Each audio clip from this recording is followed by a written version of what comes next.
நீங்கள் எப்படி இருக்கீங்க? நான் ரொம்ப நல்லா இருக்கேன். இன்றைக்கி வந்து சில்லி சிக்கன் வந்து செய்யலாம். எப்படி செய்யறதுன்னு பார்க்கலாம். வாங்க வீடியோக்குள்ளே போகலாம்.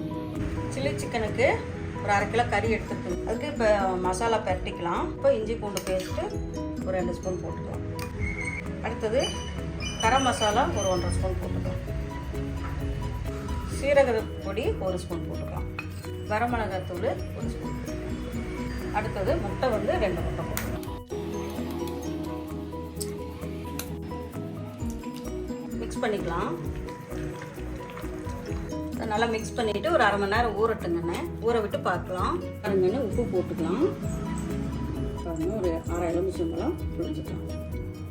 பண்ணிக்கலாம். மூடி போட்டு மூடி வச்சிடலாம். 1/2 மணி நேரம் ஆச்சு, ஊறிடுச்சு. போட்டுக்கலாம்.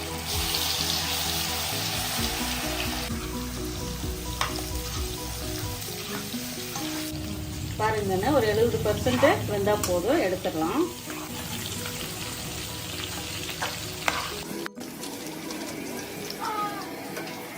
பாருங்கண்ணே, எண்ணெய் காஞ்சிடுச்சு. பெரிய வெங்காயம் 2 அரைச்சி வச்சுட்டு அதை உள்ள போட்டுக்கலாம். பேஸ்ட்டுங்கண்ணே போட்டுக்கலாம். சின்னத்தலையும் கொத்தமல்லித்தலையும் போட்டுக்கலாம். இது நல்லா வணங்கட்டும். பாருங்கள், வறுத்து வச்சிருக்கோம்ல சிக்கனை அதை போட்டுக்கலாம். டொமேட்டோ சாஸ் எடுத்துக்கிங்கன்னா அதை உள்ள ஊற்றிக்கலாம். பாருங்க, நல்லா கிளறி வச்சு இப்போ கொத்தமல்லி தழையை தூவி அப்படியே இறக்கிடலாம்.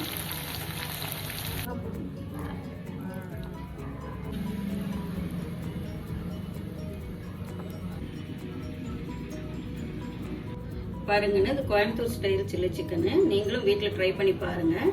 லைக் பண்ணுங்கள், ஷேர் பண்ணுங்கள், கமெண்ட் பண்ணுங்கள், சப்ஸ்கிரைப் பண்ணுங்கப்பா. பாய்.